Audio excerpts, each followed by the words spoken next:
Middlesbrough now have Juninho, Bergkamp's at Arsenal, Hullit's gone to Chelsea. But the people of Reading have an international with more caps than any of those, and here he is. My name is Bobby Mihaylov, international goalkeeper for Bulgaria and Reading.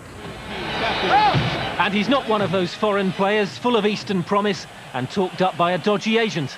Ask anyone who watched Bulgaria at the last World Cup. There's the shots! Oh, terrific stop by Mihaylov.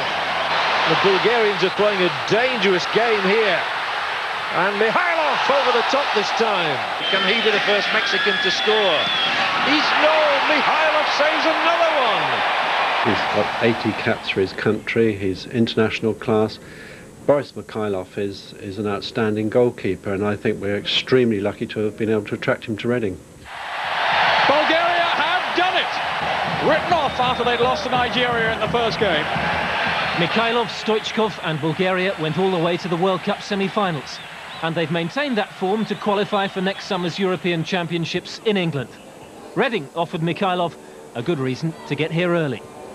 It's different Europe, more quickly, more the crosses, everything. The keeper every moment have work. In Europe, more easy. Kavitsky, they need the service. Now Michael Gray might supply it. Into the middle there. Oh, great save there by Mihaylov. Mikhaylov's doing his best to blend in. He insists on being called Bobby, not Boris. And although he can still walk down Reading High Street relatively unnoticed, a certain cult status already surrounds him. He might not be the biggest foreign star in England, but he's almost certainly the first to wear a wig. And he doesn't care who knows it.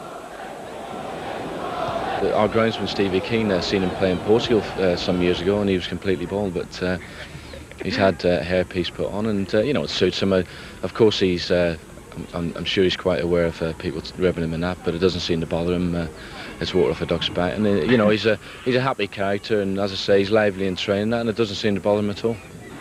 Reading certainly needed a personality to replace Shaka Hislop, gone to Newcastle for 1.6 million, and so influential in their run to the brink of the Premiership. Mihaylov cost just £300,000. He's played in Portugal and France, and there's a natural athleticism to his goalkeeping. International duty had taken him back to Bulgaria and on to Georgia in the week leading up to Saturday, but everything still looks smooth and easy. And Reading's outfield performance mirrored that. After missing out on the Premiership, Simon Osborne and Scott Taylor also left, but that's given James Lambert the chance to revive his Reading career. Instead of building on that promise, Reading began to rely more and more on Mihaylov, but he had little chance when Lee Makel, Huddersfield's new signing from Blackburn, ran through the middle, and Andy Booth was allowed the shooting chance. You didn't need a translator to work out what Bobby thought of his defence.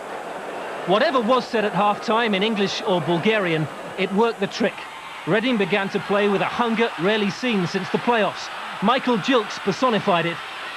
But somehow Huddersfield held on. Until, with joint manager Mick Gooding just on, Reading restored their lead. Gooding and Phil Parkinson were involved, and centre-half Adrian Williams ran through to make it 2-1. Reading needed another to be sure, and when the other half of the management double act, Jimmy Quinn, headed in, you could feel the relief from one end of Elm Park to the other. For Mihaylov, there is still the language barrier, but even when his defenders didn't quite get the message, his reaction saw off the danger. It might not have been the World Cup, but Bobby Mihaylov will remember his first taste of victory in English football. And on Saturday's evidence, he's a welcome addition.